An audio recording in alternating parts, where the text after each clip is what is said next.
Israel और फिलिस्तीन के बीच में के संघर्ष के दरमियान काफी सारे देश अपनी भूमिका जाहिर कर रहे हैं। अब इसी के बीच जो साउथ अफ्रीका है उसने एक बड़ा डिसीजन ले लिया है।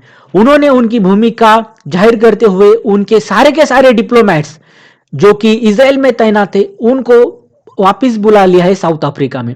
देखिए काफी बड़ा डिसीजन है। इसको हम कह सकते हैं कि साउथ अफ्रीका ने एक तौर पे इसराइल का एक डिप्लोमेटिक बॉयकॉट ही किया है।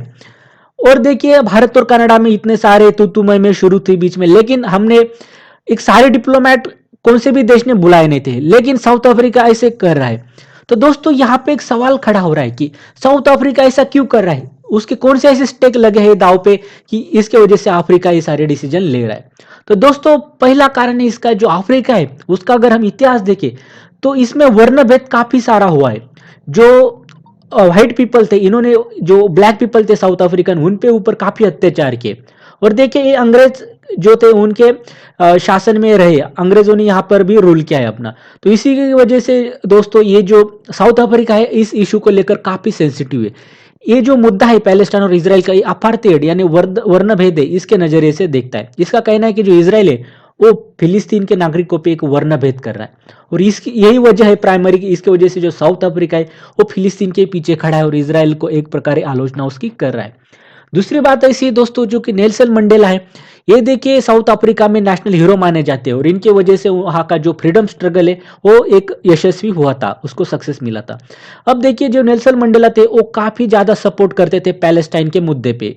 उनका ऐसा कहना था कि जो पैलेस्टाइन है उसका भी अधिकार एक आबादित रह जाए। और इसकी वजह से जो अफ्रीका है, अब नेल्सन मंडेला तो नहीं रहे लेकिन उनका जो सोच है वो साउथ अफ्रीका आगे बढ़ाने को जा रही है, और इसी वजह से जो अफ्रीकन लीडर है वो ऐसा डिसीजन उन्होंने ले लिया। अब दोस्तों हम अगर कहा जाए तो साउथ अफ्रीका यहां तक ही नहीं रुका, उसने तो यह तक मांग की कि जो इसराइल है उसको एक वर्णभेदी देश हम डिक्लेयर कर दे। तो ये बड़ी बात है देखिए, और साउथ अफ्रीका एक जोश में है काफी इसराइल को लेकर, और ये काफी आलोचना कर रहा है, और एक अफ्रीकन देश है, काफी सारी दूरी है दोनों देशों में, तभी भी अफ्रीका इतना होकल होके बात कर रहा है। अब दोस्तों अगर एक इंटरेस्टिंग बात देखें तो अगर हम इसराइल का टोटल ट्रेड देखें अफ्रीका में, तो साउथ अफ्रीका जो देश है वो टॉप पे आता है। सबसे ज्यादा इसराइल जो इसके साथ ट्रेड करता है, हम अफ्रीका की बात कर देंगे। लेकिन देखिए साउथ अफ्रीका अगर ऐसा स्टेंस लेता है तो जो इसराइल है देखिए तो दोनों में हम कह सकते हैं कि इसराइल भी अगर इसका प्रतिकार कर देता है कुछ, तो इनके जो ट्रेड रिलेशनशिप है वो काफी ज्यादा हम कह सकते हैं कि हानि उसमें पहुंच सकती है। और दोस्तों हम आगे कहे जाए तो इसका असर और क्या होगा, तो देखिए दोस्तों साउथ अफ्रीका एक नॉन मुस्लिम देश है, तभी भी ये इसराइल की इतनी सारी आलोचना कर रहा है। तो इस वजह से जो मुस्लिम देश है प्राइमरी जो सऊदी अरेबिया है, यूएई है, ये देखिए अभी तक जो इसराइल पे ज्यादा ये आलोचना करते हुए दिखाई नहीं दिए।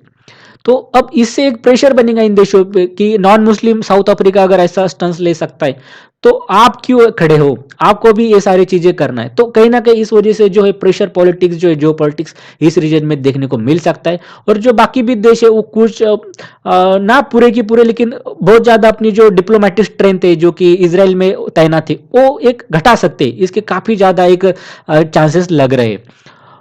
अब देखिए दोस्तों अगर हम अफ्रीका का देखें इस रीजन का जो इसराइल और फिलिस्तीन के संघर्ष में क्या स्टैंड है, तो उसमें देखिए जो केनिया, घाना और डेमोक्रेटिक रिपब्लिक ऑफ कांगो है, ये देखिए पूरे एक फुल फोर्स से जो है ये इसराइल के साथ खड़े हैं, इसराइल को सपोर्ट करते हैं।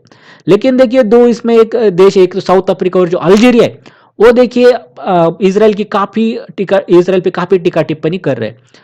और एक इथियोपिया ऐसा देश है देखिए दोस्तों जो इसराइल पे काफी ज्यादा निर्भर है, इसके इसराइल के साथ अच्छे सारे रिलेशनशिप है, लेकिन इसने अभी तक एक न्यूट्रल स्टैंड लिया है, ये किसी भी पक्ष में बोलने के लिए तैयार नहीं है।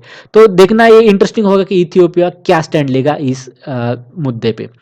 दोस्तों इस टॉपिक के बारे में आपकी क्या राय है तो आप कमेंट सेक्शन में जरूर बताइए। बहुत बहुत धन्यवाद।